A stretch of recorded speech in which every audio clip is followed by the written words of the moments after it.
ప్రభునందు ప్రియమైన దేవుని బిడ్డారా, ప్రభు అయిన యేసు నామమున మీకు శుభములు. జీవముగల దేవుని కృపావర్షం మీపై సమృద్ధిగా కురియునుగాక. ఈ దినం అనగా ఏప్రిల్ నెల 17వ తారీఖు 2025 పరిశుద్ధ గురువారం. ఈ దిన మన ధ్యానాంశము శిలువమూర్తి ప్రేమ. శిలువమూర్తి ప్రేమ. దేవుని వాక్యం చదువుకుందామండి. యోహాను సువార్త 13వ అధ్యాయం 1వ వచనం. తాను ఈ లోకము నుండి తండ్రి వద్దకు వెళ్ళవలసిన గడి వచ్చినని యేసు పస్కా పండుగకు ముందే ఎరిగినవాడై లోకంలో ఉన్న తన వారిని ప్రేమించి వారిని అంతం వరకు ప్రేమించాను. దేవుడు తన పరిశుద్ధ వాక్యమును దీవించునుగాక. దేవుని యొక్క ప్రేమ, యేసు ప్రభు వారి యొక్క ప్రేమ మేడగదిలో ఆయన శిష్యుల పాదముల కడుగుట ద్వారా ఆ పస్కా పండుగ రోజున ఆయన బయలుపరిచాడు. మరి తన అప్పగింపబోయే ఇస్కరియోతును ఎరిగినవాడై ఆ ఇస్కరియోతు పాదాలు కూడా ఆయన కడిగి చిలికాడును చేసిన కార్యము త్వరగా చేయమని ఇస్కరియోతు యోధాను కూడా ప్రియప్రభు ప్రేమించాడు. దేవుని బిడ్డారు, దేవుని ప్రేమ ఎంత ప్రేమ అండి. యేసు ప్రభు గెత్సెమనే తోటలో తండ్రితో గోజులాడుతున్నాడు. సాధ్యమైతే ఈ గిన్నె తొలగించమని ప్రాధేయపడుతున్నారు.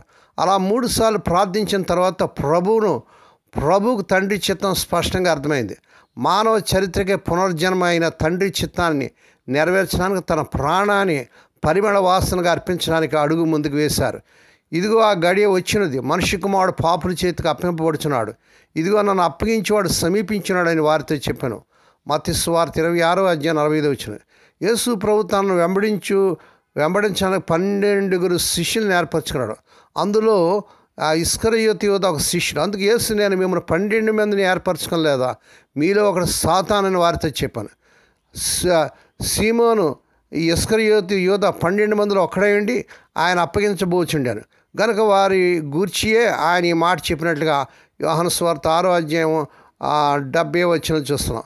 నేను ఎవరిని ముద్దు పెట్టుకుందునో ఆయనే యేసు అని ముందుగానే ఆ యొక్క యూద శత్రువులకు మరి గుర్తులు చెప్పాడు.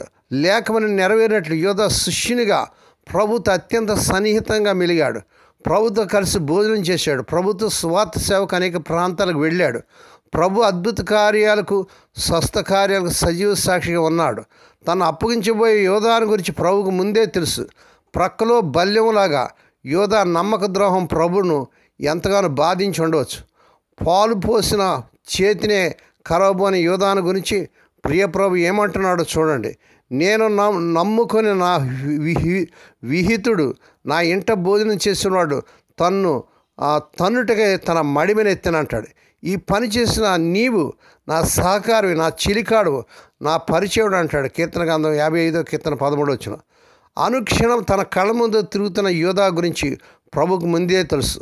తను అప్పగించబోవాడు ఎవడో మొదటి నుండి యేసు క్రీస్తు ప్రభు వారికి తిరిగిరని యోహాను సువార్త 6వ అధ్యాయం 64వ వచనం చూస్తున్నాం.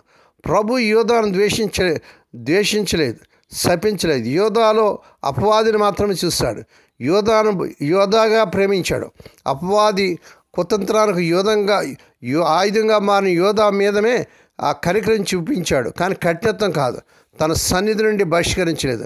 అందుకే తను ముద్దు పెట్టుకొని మరీ అప్పగించిన యోధాలో అమాయకత్వమే ప్రియప్రభు వారు చూశాడు. అందుకే ప్రేమగా చెలికాడా అని పిలిచాడు. తనను మరణానికి అప్పగిస్తున్న శత్రువుని ప్రేమతో చెలికాడా అని పిలిచాడు. తనను మరణానికి అప్పగిస్తున్న శత్రువుని ప్రేమతో చెలికాడా అని పిలవడం సాధ్యమండి? పాపిని ప్రాణం పెట్టినంతగా ప్రియప్రభు వారు ప్రేమించిన ప్రభుకే అది సాధ్యం. దేవుని బిడ్డ, సహోదరుడా, సహోదరి, నీవెంత పాపి అయినా, ప్రభుకి ఎంత దూరంగా ఉన్నా, ప్రభుని ఎంతగా గాయపరిచినా, ఆయన తిట్టినా కొట్టినా మరి చెడు మాటలు మాట్లాడినా ప్రభు నేను ప్రేమిస్తున్నాడు. ప్రేమించి నీ కోసం ప్రాణం పెడుతున్నాడు. మనలో ఉన్నటువంటి పాపాన్ని ద్వేషిస్తున్నాడు, కానీ పాపిని ప్రేమిస్తున్నాడు. నేడే యేసు ప్రభు దగ్గరికి వస్తావా దేవుని బిడ్డ? యేసు ప్రభు ప్రేమ ఎంత యథార్థమైందో, ఎంత నిష్కపటమైనదో యోధా విషయంలో కనబడుతుంది. యోధా పొందబోయే మరణం, తీర్పు, శిక్ష, నిత్య నరకం అన్నీ ప్రభువుకు ఎంతగానో బాధించాయి. తనతో సహవసించి కూడా యోధా అపవాద శోధనకు బలి కావడం తట్టుకోలేక, యోధా నువ్వు పుట్టకుండా ఉంటే బాగుండేది అన్నంతగా వేదనకు గురి చేసింది. దేవుని యొక్క ప్రేమ, ఈ శిలువనాథుని యొక్క ప్రేమ దేని బిడ్డ ఈ ప్రేమను గ్రహించావా?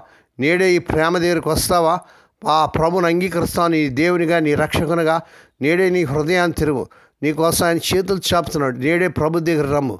దేవుడి మాటలు దీవించుగాక.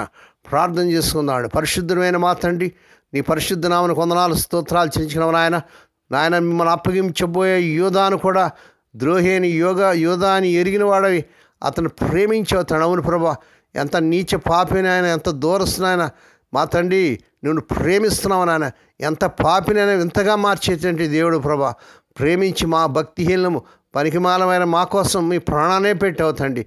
ఈ వర్తమానం వింటూ ప్రతిదినం అనేకులు షేర్ చేస్తూ మా తండ్రి పరిచయలో పాల్పంపులు పొంది మా ప్రియులందరూ దీవించండి.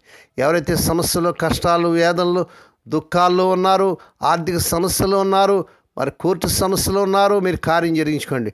దీర్ఘ వ్యాధులతో ఉన్నారు, మీరు కార్యం జరిగించుకోండి. వివాహం కావలసిన యవన బిడ్డలకి ఈ నెలలో అద్భుతంగా వారికి చక్కని సంబంధాలు కుదిరి వివాహాలు ఘనంగా జరుగునుగాక. స్వదేశ విదేశాల్లో ఉద్యోగాలు లేక తిప్పబడుతున్న యవన బిడ్డలకు ఆయన వారు అర్హత మించిన ఉద్యోగాలు వచ్చునుగాక. ఈ దినం పుట్టిన దినాలు, వాహ దినాలు, ఆయా శుభదినాలు జరుపుకునే బిడ్డలు కూడా బహుగా దీవించి వారికి ప్రతి అవసరం తీర్చండి. ఈ దినమంతటా నీ బిడ్డల చుట్టూ మీరు రక్తం చేసి ప్రతి విధంగా కీడు నుంచి, దృష్టి నుంచి, ప్రమాదాలు తప్పించి క్షేమకరమైన ప్రయాణాలు దయచేయమని సమస్త మహిమా ఘనత మీకే చెల్లించుకుంటూ యేసయ్య పరిశుద్ధ నామమున స్తుతించి గణపరిచి వేడుకని ప్రార్థిస్తున్నాం తండ్రి. ఆమెన్. మన ప్రభువైన అయిన యేసు క్రీస్తు వారి కృప, తండ్రి అయిన దేవుని ప్రేమ, పరిశుద్ధాత్మ దేవుని కన్యల సహవాసము సదాకాలం మీకు తోడేయండి, నడిపించి బలపరచునుగాక. ఆమెన్.